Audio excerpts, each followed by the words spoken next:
Bonjour Olivier Delcroix, merci d'être avec nous. Aujourd'hui, vous êtes un peu notre monsieur bande dessinée au Figaro. Et dans ce secteur, l'actualité semble particulièrement chargée depuis la rentrée. Le prochain Astérix et la Transitalique monopolise bien sûr l'attention. De quoi parle la BOM? Et puis le nouveau tandem Ferry et Conrad a-t-il pris son autonomie par rapport à Albert Uderzo? Eh bien, effectivement, c'est quand même le plus gros tirage de l'édition française. Il arrive le 19 octobre. Ça s'appelle Astérix et la Transitalique. Moi aussi, j'ai un petit peu travaillé avant de le dire. Et c'est vrai qu'en fait, la question qu'on se pose, c'est finalement depuis 2013 et Astérix et les Pictes, la reprise d'Astérix par le tandem Jean-Yves Ferry et Didier Conrad, qu'est-ce que ça donne? Et est-ce que finalement, Albert Uderzo, 90 ans, a-t-il une emprise sur eux? Et puis, est-ce qu'il leur a donné un quitus? Est-ce que finalement, c'est réussi?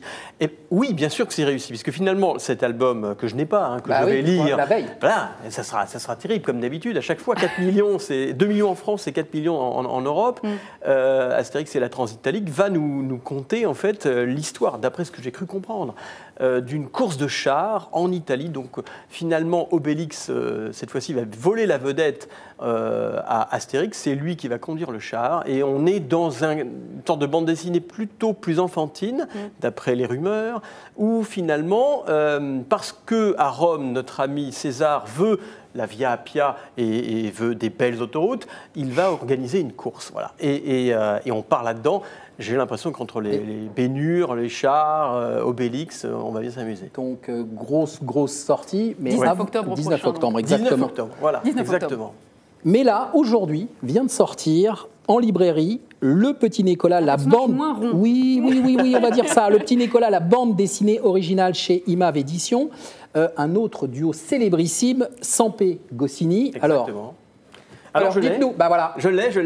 Top, génial. Je l'ai feuilleté, surtout je l'ai lu. Vous l'avez lu, vous avez plaisir. rencontré monsieur Sampé. J'ai rencontré effectivement Jean-Jacques Sampé, ce qui a été un honneur et un des grands moments de journalisme, parce que voilà, dans la carrière aussi d'un journaliste, il peut y avoir ces moments d'exception. Et je précise d'ailleurs que vous pouvez retrouver l'interview d'Olivier Delcroix dans Le Figaro, sur lefigaro.fr, avec donc le moment où vous rencontrez cette légende de la bande dessinée. C'était avec Bertrand de Saint-Vincent aussi. On était très heureux de rencontrer ce géant, cette légende vivante de l'illustration et de la bande dessinée. Il n'en a fait qu'une bande dessinée, c'est en 55. Et c'est cette histoire d'ailleurs qui est formidable, c'est qu'en réalité tout le monde connaît le petit Nicolas comme étant l'écolier de la France, chahuteur, formidable, dont les histoires, les contes illustrés sont signés Goscinny et Sampé. Ce qu'on ignorait en fait, c'est qu'en 55, lorsque à 27 ans, notre ami Jean-Jacques Sampé, bordelais fraîchement débarqué à Paris, rencontre sur les Champs-Élysées à la World Press René Goscinny qui débarque des États-Unis. Tout d'un coup, ces deux-là, dans un bureau vide, vont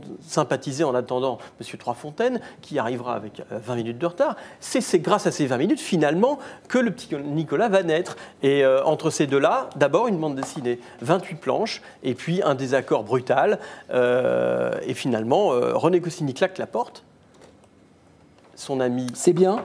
C'est formidable. Non, c'est très très marrant parce qu'en fait c'est la genèse. Vous voyez la fontaine un peu quand elle jaillit, les premières gouttes, c'est toujours les plus belles. Et ben c'est exactement ça. C'est toute l'histoire du petit Nicolas, toute cette complicité, l'alchimie entre finalement Sampé et Goscinny qui va naître dans cet album. Vous retrouvez tout dedans, la plage, le vélo, l'enfance, l'innocence, l'insouciance, c'est là-dedans. Très beau. Dernière BD, le 22 novembre, sort le nouveau Enki Bilal. Exactement. Au titre énigmatique, Bug. Ce qui est assez amusant, c'est que vous êtes dans un magazine, en tout cas télévisé, d'anticipation. Et ben, on est en plein dedans. Et Enki Bilal, qui, après la tétralogie du monstre, après la trilogie Alcide Nicopol, se penche sur un truc qui est étonnant. Il imagine que finalement, toutes les données des ordinateurs s'évanouissent. Et donc, en fait, on est un peu dans le Schwartz total. Tout d'un coup, Internet n'existe plus. Tout est vidé. Bah oui, je sais, hein, Stéphane. On en rêve. Maintenant. Exactement. Bah, il l'a fait. Alors vous précisez que la BD d'Enki Bilal sort le 22 novembre, mais vous l'avez déjà, vous?